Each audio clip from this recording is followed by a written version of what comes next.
today we're making bolillos, and it's a very simple recipe and makes delicious rolls.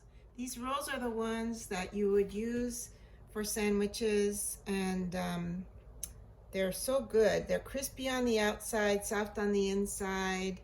They're for tortas if you're used to Mexican sandwiches, but they're also great for lots of other sandwiches, and I think you're gonna love them. I'm going to first mix together some of the sugar and the yeast to proof the yeast and some warm water. And then we'll go ahead and mix the rest of it together as that's proofing. So I'm going to use about, the whole recipe takes 1.5 cups of water. We're going to use about half a cup of the water. And about half of the sugar. The entire recipe and ingredients are going to be listed in the directions on the bottom of the video. Put in all the yeast and stir. You can use a small whisk if you have one. You just pretty much want to dissolve the sugar into the yeast.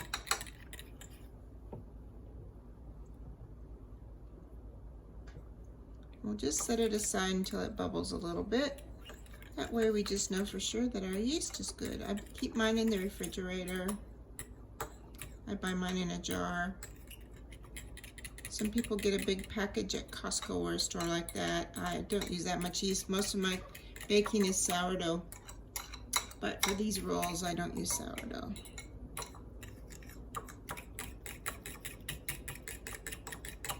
That's pretty good. I will use a spatula to scrape every little bit out. I won't use a fork for that. So I'll just put that aside. The next thing we have is the flour. There are 4 cups of flour. And then I'm going to add some butter. Now, some people make it with melted butter and some people use shortening. I have unsalted butter. And I've cut it up in small pieces, and I'm just going to put that in. And then I'm going to use a pastry cutter to distribute it. But some people just go ahead and melt it. Put it in melted. I kind of like the pastry cutter to get it in there. You want it cut up into little pea-sized pieces. I think it's a little more gentle that way into the dough. This is bread flour, but you can use all-purpose flour if you want to. I've even made these using 00 flour, which is the Italian flour that I use for pizza and some pastas. It's really good that way. But I have the bread flour out because I made some sourdough bread this morning. So I'm just using that, and it's really good that way. Bread flour is a little higher in protein and does usually make better bread. But I have made this with all-purpose flour too. These rolls are just delicious. They come out really, really nice. I think you're gonna love them. If you have a Mexican bakery near you, you can also buy them there. They're really good homemade, and I think you're gonna love them. So next we're gonna add the other dry ingredients. So we have some salt, which is sticking to the dish. It's 1.5 teaspoons of salt. We'll add the rest of the sugar here, which for a total, including what we used into the yeast, is 2 tablespoons of sugar, and that is raw sugar. You can use regular sugar if you want. Now this ingredient, which is really what makes the outside of the rolls crunchy and helps make the rolls rise nicely, is diastolic malt powder. This is used in commercial bakeries, and you can get it on the King Arthur Flour website. I'm going to add a link on the recipe so that you can order it from there. And it's one thing that's not running out right now like yeast is. So you should be able to get it, and a little bit goes a long way We're only using 1 teaspoon in this recipe.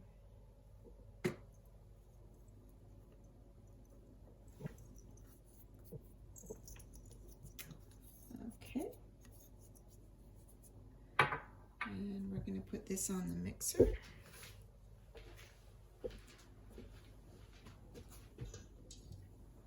I can already see that yeast bubbling up. And I'm going to go ahead and put the dough hook on.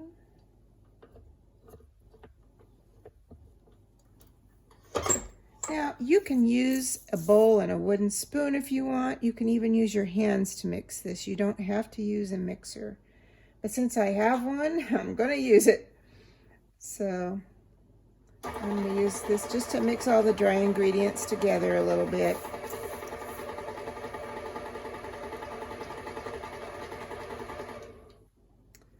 So next I'm going to get the yeast, which you can see is proofing. It's bubbling up, so perfectly great.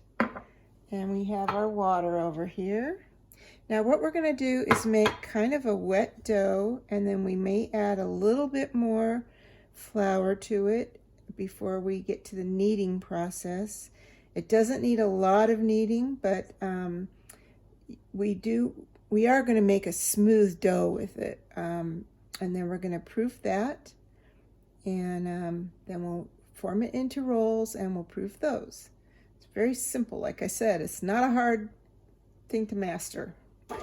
So I'm going to go ahead and put this in water. I'm going to get a spatula and put the yeast in.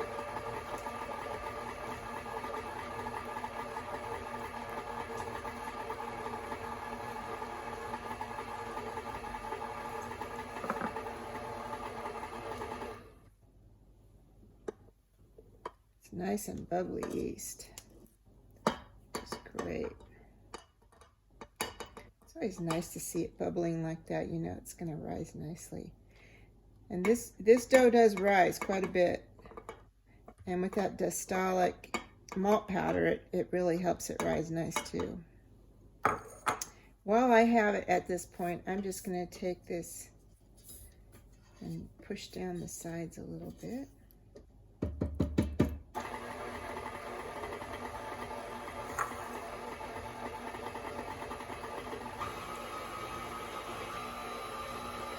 And I'll turn it up.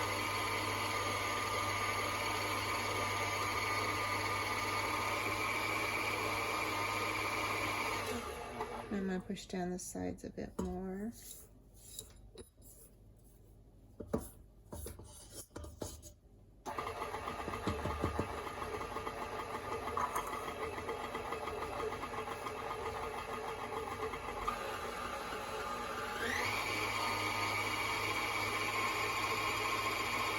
It should start to form a ball shortly.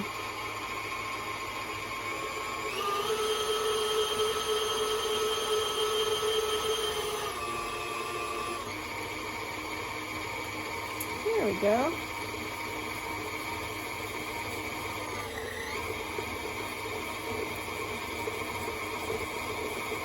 There, we're getting a shaggy ball at the moment, and it'll pull together.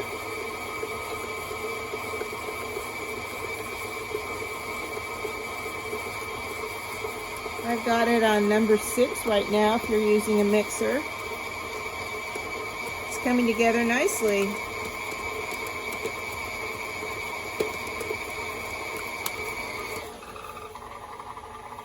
It's pretty sticky at the moment, so I might add a little bit more flour.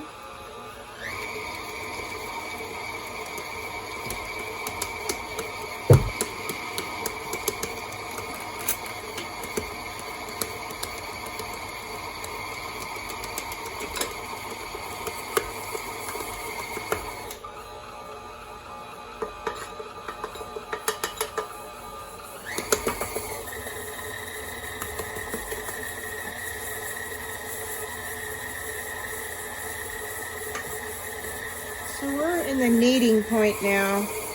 If you were doing this with a mixing bowl, you would be actually kneading it, turning it out on the countertop and kneading it.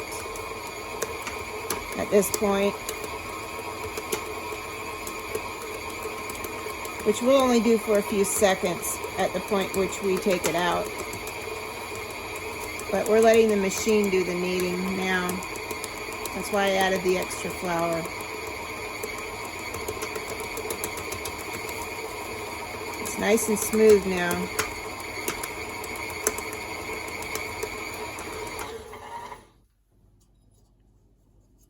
Just a little sticky, but that's fine.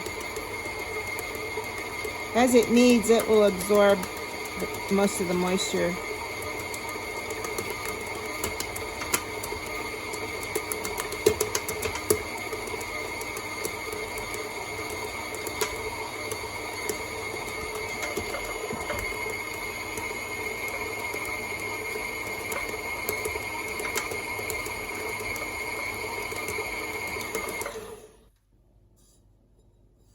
Okay, I'm going to clear off this table, and I'm going to let it rest for about 5 minutes, and then I'm going to take it out, and we're going to knead it just a little bit and put it in a bowl to rise. So I'll see you back in a minute when we do that. Okay, I got the ball of dough out of the mixer, and I'm going to just knead it a couple times. It's been resting for about 5 minutes. And then I'm going to put it into a bowl and let it rise for about an hour. And then we'll form the rolls and let them rise for a little while, and then we'll bake. It's a pretty quick bread. So it's, as you can see, it's really a soft, luscious dough. I mean, it's just beautiful. It doesn't need much more kneading or anything. It's just so luscious. So I'm just going to form it a little bit into a perfect soft ball. It really doesn't need any kneading. It's just gorgeous. It feels just so soft. You're gonna love working with this one. So I'm gonna kind of just pinch it together, make a ball. I'm not really gonna have to knead it at all. It's just beautiful. And that little rest it had really gave it a nice time. So this bowl was made by my friend Ray. He was from my pottery studio in Charleston. And I'm going to link his Facebook page so that if you are interested in his pottery, you can look at it. And we trade pottery quite often. He used to do a couple shows up here with me in Brevard after I moved. Great guy. Makes beautiful pottery, and he still does shows up there. And the name of the pottery studio up there is Ready Glaze Fire.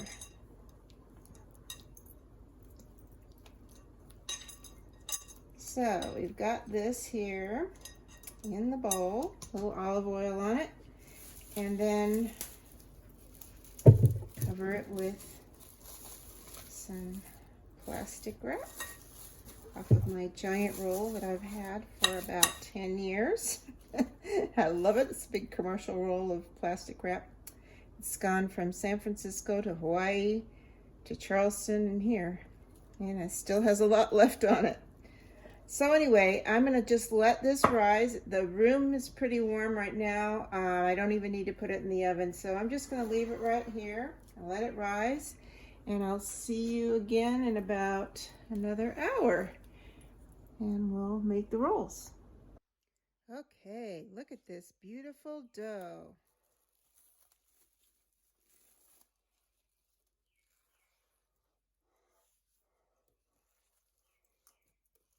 It's so lovely and soft.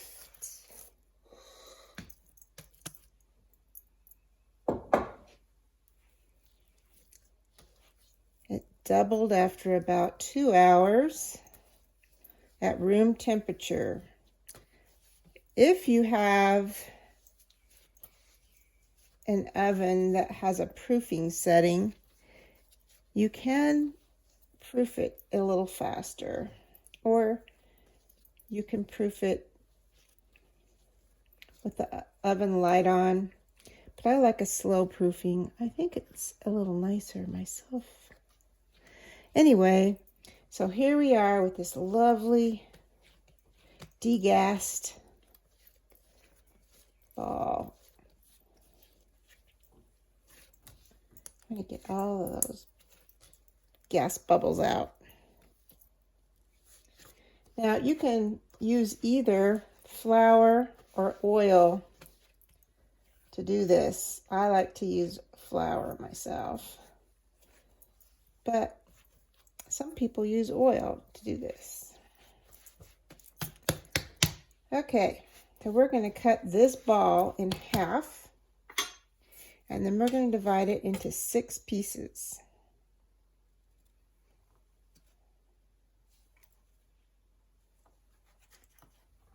And again, if you're really kind of anal about this, you can weigh it, but I'm going to eyeball it. So I'm going to do this.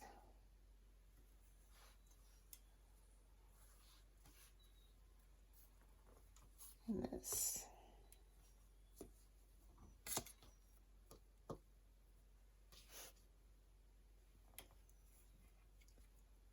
And this. And they're going to come close to being the same size. I think if I look here, this one's probably the biggest and this one's probably the smallest. So I'm going to cut a little off of this one and put it into this one.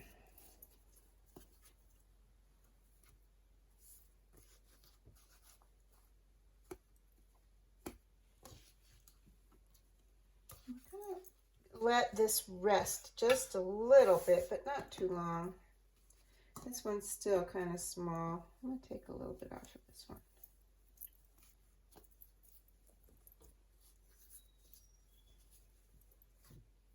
Okay.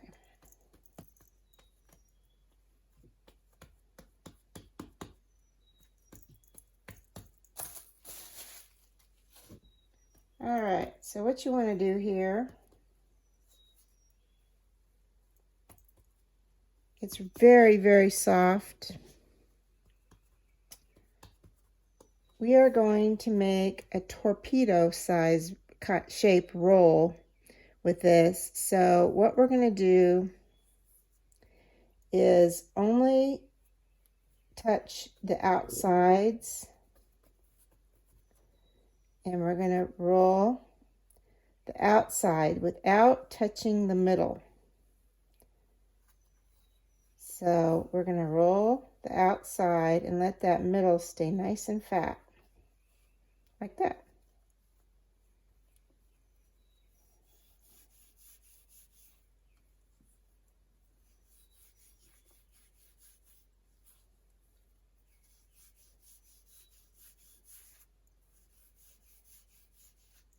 And the more you roll it without touching the middle, the more that shape will develop.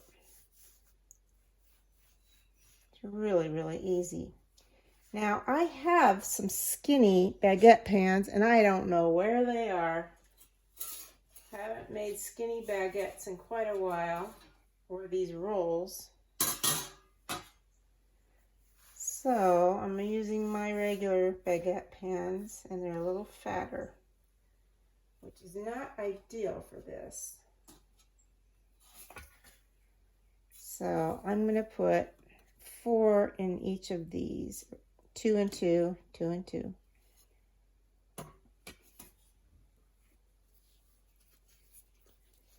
And the reason why the skinny ones are better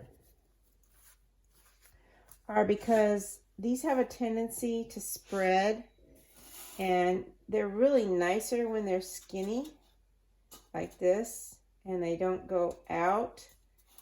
And you want them to kind of just go up, not out.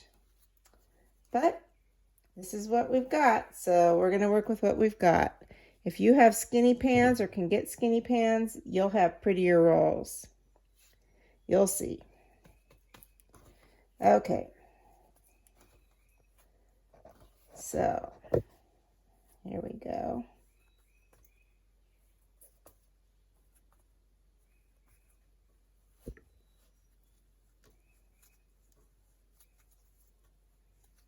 So you just keep making them like this. You don't touch the middle. You want the middle to stay fat.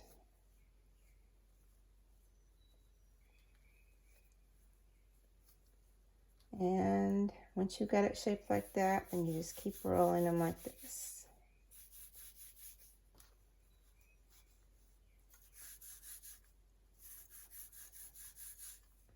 Once you've got all of your rolls rolled out, you're going to let them rise for about 40 to 60 minutes until they're double in size. So we're going to cover them with plastic wrap and let them rise.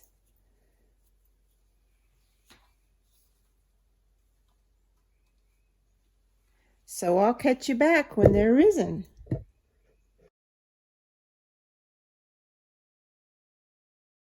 Okay, we're all risen now and time to put in the oven. So I'm just going to give a little spritz of water here. And time to give a little swipe. Now you don't need to have a fancy razor blade. You can use a very sharp knife if you want. And you just need to give one swift, deep cut. This isn't even cooperating. Anyway, you need to get down there so that the roll can expand. That's really your purpose here. There we go.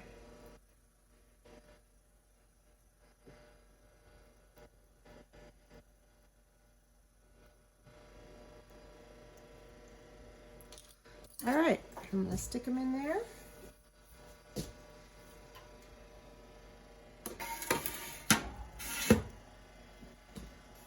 We have the temperature set to 475.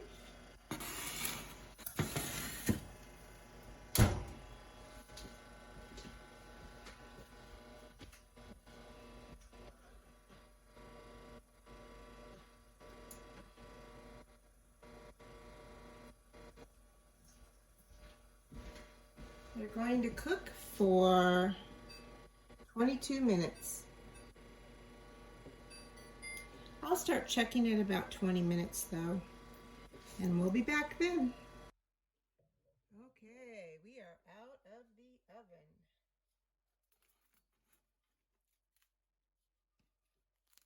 Hear how crispy these are? Oh, they're hot.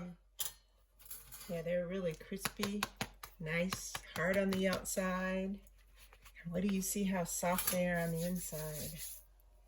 I'm going to cut one open for you, even though it's just a little early to do that. Let's just see this one here.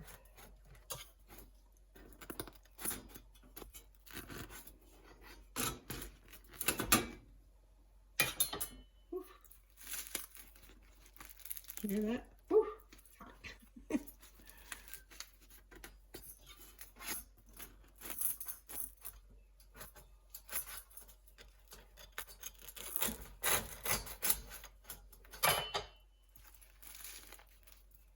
There we go. Whew. Okay. Nice and soft on the inside. It tastes so good.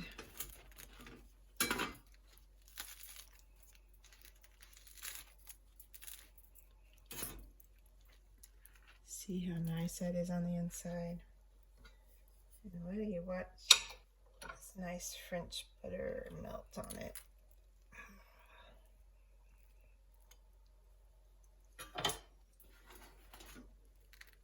See that bread?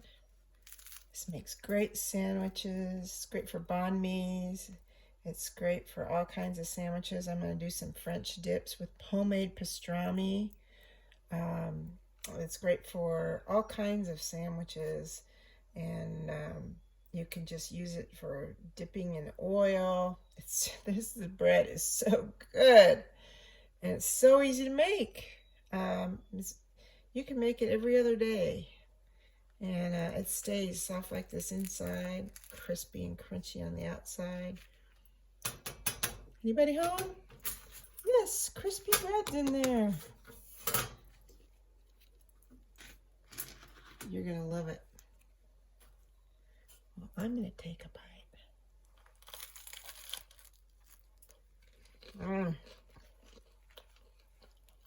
Oh, it's so good. So you're gonna love it. Copy that recipe down. It's in the instructions. Make sure and follow the measurements to a T.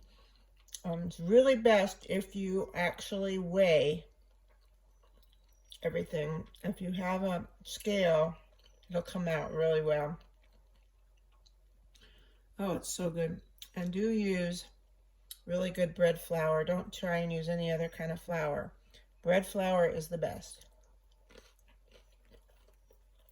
Oh, so good. I wish you were here right now. I'd give you a bite. Okay, make sure you hit subscribe and like and ring the bell so you'll get your, oh, so good. You'll get you'll get notified whenever new videos are up. I got some other great things coming. Bye-bye.